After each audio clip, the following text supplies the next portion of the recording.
ਅੱਜ ਦੀਆਂ ਖਬਰਾਂ ਵੱਲ ਆਈਏ ਤੇ ਰਸ਼ੀਆ ਦੇ ਪ੍ਰੈਜ਼ੀਡੈਂਟ ਪੁਟਨ ਦੇ ਸਪੋਕਸਪਰਸਨ ਨੇ ਇਹ ਅੱਜ ਇਹ ਕਿਹਾ ਆ ਇੰਟਰਵਿਊ ਦੇ ਵਿੱਚ CNN ਦੀ ਕ੍ਰਿਸਟੀਆਨਾ ਅਮਾਨਪੁਰ ਇੰਟਰਵਿਊ ਲੈ ਰਹੀ ਸੀ ਡਿਮਿਟਰੀ ਪੈਸਕੋਵ ਦੀ। ਉਹਨੇ ਇਹ ਕਿਹਾ ਵੀ ਜੇ ਸਾਨੂੰ ਲੱਗਾ ਵੀ ਰਸ਼ੀਆ ਦੀ ਐਗਜ਼ਿਸਟੈਂਸ ਦੇ ਲਈ ਖਤਰਾ ਆ ਤੇ ਅਸੀਂ ਨਿਊਕਲੀਅਰ ਵੈਪਨ ਵਰਤਾਂਗੇ। ਸੋ ਇਹ ਅੱਜ ਉਹਨਾਂ ਨੇ ਪੂਰੀ ਥ੍ਰੈਟ ਦੇ ਦਿੱਤੀ ਆ। ਇਸ ਤੋਂ ਪਹਿਲਾਂ ਪੁਟਨ ਖੁਦ ਵੀ ਇਹ ਕਹਿੰਦਾ ਰਿਹਾ ਹੈਗਾ ਆ। ਰਸ਼ੀਆ ਨੇ ਇਹ ਕਿਹਾ ਵੀ ਹਜੇ ਅਸੀਂ ਆਪਣਾ ਜੋ ਗੋਲ ਆ ਉਹਨਾਂ ਦਾ ਯੂਕਰੇਨ ਦੇ ਵਿੱਚ ਮਿਲਟਰੀ ਦਾ ਉਹ ਅਚੀਵ ਨਹੀਂ ਕੀਤਾ ਵੀ ਅਸੀਂ ਯੂਕਰੇਨ ਨੂੰ ਬਿਨਾਂ ਹਥਿਆਰਾਂ ਵਾਲਾ ਮੁਲਕ ਦੇਖਣਾ ਚਾਹੁੰਦੇ ਆ, maybe as a part of Russia, ਜਿਸ ਤਰ੍ਹਾਂ ਕਰੀਮੀਆ ਹੈਗਾ ਆ।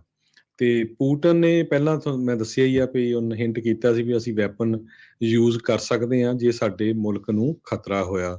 ਤੇ ਰਸ਼ੀਆ ਦੇ ਡਿਫੈਂਸ ਆਫੀਸ਼ੀਅਲਸ ਨੇ ਕਿਹਾ ਵੀ ਨਾਟੋ ਕੰਟਰੀਜ਼ ਸਾਨੂੰ ਬਾਰ-ਬਾਰ ਥ੍ਰੈਟ ਕਰ ਰਹੇ ਹੈਗੇ ਆ ਤੇ ਅਸੀਂ ਮਿਨਿਸਟਰੀ ਆਫ ਡਿਫੈਂਸ ਤੇ chief of the general staff ਉਹਨਾਂ ਨੂੰ ਰਸ਼ੀਅਨ ਆਰਮੀ ਡੈਟਰੈਂਸ ਫੋਰਸ ਜੋ ਰਸ਼ੀਆ ਦੀ ਆ ਉਹਨੂੰ ਕੰਬੈਟ ਅਲਰਟ ਦੇ ਉੱਤੇ ਪਾ ਦਿੱਤਾ ਵੀ ਕਿਸੇ ਵੇਲੇ ਵੀ ਉਹ ਤਿਆਰ ਰਹਿਣ ਜੇ ਲੜਾਈ ਲੱਗਦੀ ਹੈਗੀ ਆ।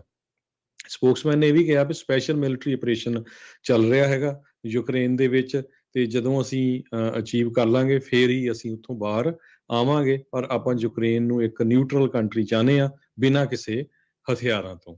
ਸੋ ਇਹ ਅੱਜ ਰਸ਼ੀਆ ਦੇ ਪੁਟਨ ਦੇ ਜਿਹੜੇ ਐਡਵਾਈਜ਼ਰ ਆ ਉਹਨਾਂ ਨੇ ਕ੍ਰਿਸਟੀਆਨ ਅਮਾਨਪੁਰ, ਬਹੁਤ ਪੁਰਾਣੀ ਜਰਨਲਿਸਟ ਆ, ਆਪਾਂ ਨੂੰ ਪਤਾ ਹੀ ਆ CNN ਦੀ, ਉਹਨੂੰ ਇੰਟਰਵਿਊ ਦੇ ਦੌਰਾਨ ਦੱਸਿਆ। ਜੀ ਇਹੀ ਨਹੀਂ, ਉਹਨਾਂ ਦੇ ਅੱਜ ਰੂਸ ਦੇ ਵਿੱਚ ਮਿਨਿਸਟਰ ਕੁਝ ਇਹ ਦੁਬਾਰਾ ਦਾਅਵਾ ਕਰ ਰਹੇ ਸੀਗੇ ਇਸ ਤਰੀਕੇ ਦੇ ਨਾਲ, ਕਹਿੰਦੇ ਵੀ ਯੂਕਰੇਨ ਦੇ ਵਿੱਚ COVID-19 ਦੀ ਲੈਬ ਜਿਹੜੀ ਕਿ US ਦੀ ਪੈਂਟਾਗਨ ਦੇ ਦੁਆਰਾ ਫੰਡਡ ਆ, ਉੱਥੇ ਤਰ੍ਹਾਂ ਦੇ ਜਿਹੜੇ ਵਾਇਰਸ ਆ ਉਹ ਤਿਆਰ ਕੀਤੇ ਜਾ ਰਹੇ ਨੇ। ਸੋ ਇਹ ਜਿਹੜਾ ਇੱਕ ਉਹਨਾਂ ਨੇ ਹੋਰ ਜਿਹੜਾ ਕਹਿ ਲਓ ਵੀ ਬੇਬੁਨਿਆਦ ਦਾਅਵਾ ਜਿਹੜਾ ਉਹ ਠੋਕ ਦਿੱਤਾ ਹੈਗਾ ਆ। ਆਈ ਥਿੰਕ ਜਿਹੜੇ ਆ ਕੈਮੀਕਲ ਵੈਪਨਸ ਵਰਤਣ ਤੋਂ ਪਹਿਲਾਂ ਦੀ ਇਹ ਪਿੱਠ ਭੂਮੀ ਤਿਆਰ ਕੀਤੀ ਜਾ ਰਹੀ ਹੈਗੀ ਆ ਰੂਸ ਦੇ ਦੁਆਰਾ।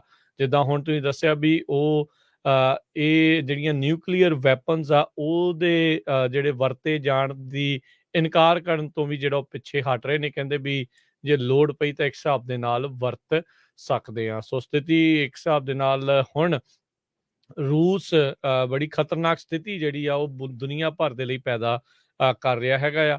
ਹੁਣ ਦੇਖੋ ਕੀ ਬਣਦਾ ਹੈ। ਉੱਧਰ ਸਾਡੇ ਰਾਸ਼ਟਰਪਤੀ ਬਾਈਡਨ ਆ ਉਹ ਜਾਣਗੇ ਯੂਰਪ ਦੇ ਦੌਰੇ ਦੇ ਉੱਤੇ, ਪੋਲੈਂਡ ਦੇ ਵਿੱਚ ਜਿਹੜੇ ਉਹ ਉੱਥੇ ਜਾ ਸਕਦੇ ਨੇ।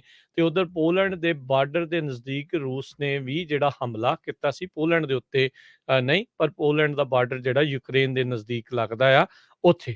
ਸੋ ਉੱਧਰ ਕਹਿੰਦੇ ਵੀ ਅੱਜ ਜਿਹੜੇ ਰਾਸ਼ਟਰਪਤੀ ਬਾਈਡਨ ਆ ਉੱਥੇ ਜਾ ਕੇ ਯੂਰਪ 'ਚ ਜਾ ਕੇ ਰਸ਼ੀਆ ਦੇ ਉੱਤੇ ਹੋਰ ਜ਼ਿਆਦਾ ਸੈਂਕਸ਼ਨਸ, ਰੋਕਾਂ ਆ ਉਹਨਾਂ ਨੂੰ ਅਨਾਊਂਸ ਕਰ ਸਕਦੇ ਹੈਗੇ ਆ। ਉੱਧਰ ਲਗਾਤਾਰ ਗੋਲੀਬਾਰੀ ਦੀਆਂ ਘਟਨਾਵਾਂ ਆਪਾਂ ਨੂੰ ਦੇਖਣ ਨੂੰ ਮਿਲ ਰਹੀਆਂ ਹੈਗੀਆਂ ਆ। ਆਪਾਂ ਕੱਲ ਵੀ ਦੱਸਿਆ ਸੀ ਵੀ ਕਿਸ ਤਰੀਕੇ ਨਾਲ ਯੂਕਰੇਨੀ ਫੋਰਸਿਸ ਦੇ ਦੁਆਰਾ ਮੈਕਰੀਵ ਜਿਹੜਾ ਇਲਾਕਾ ਕੀਵ ਰਾਜਧਾਨੀ ਦੇ ਨਜ਼ਦੀਕ ਆ ਉਸ ਨੂੰ ਮੁੜ ਆਪਣੇ ਕਬਜ਼ੇ 'ਚ ਲੈ ਲਿਆ ਸੀਗਾ। ਅੱਜ 6000 ਲੋਕਾਂ ਨੂੰ ਕੱਢਿਆ ਗਿਆ ਆ ਮੈਰੀਪੋਲ ਦੇ ਜਿਹੜੇ ਇਲਾਕੇ ਦੇ ਵਿੱਚੋਂ।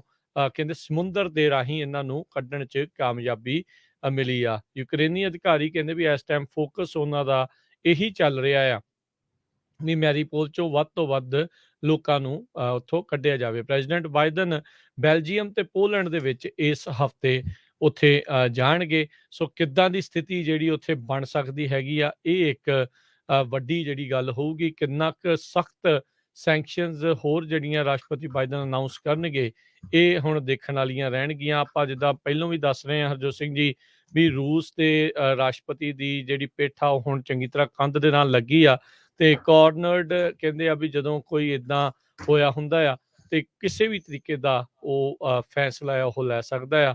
ਅੱਜ ਇਸ਼ਾਰੇ ਜਿਹੜੇ ਆ, ਧਮਕੀਆਂ ਜਿਹੜੀਆਂ ਨਿਊਕਲੀਅਰ ਵੈਪਨ ਵਰਤਣ ਨੂੰ ਤਾਂ ਨਹੀਂ, ਨਾ ਵਰਤਣ ਤੋਂ ਵੀ ਜਿਹੜਾ ਆ ਉਹ ਹਾਮੀ ਭਰਨ ਤੋਂ ਉਹਨਾਂ ਨੇ ਇਨਕਾਰ ਕੀਤਾ ਆ, ਜੋ ਕਿ ਇੱਕ ਖਤਰੇ ਦਾ ਘੁੱਗੂ ਆ।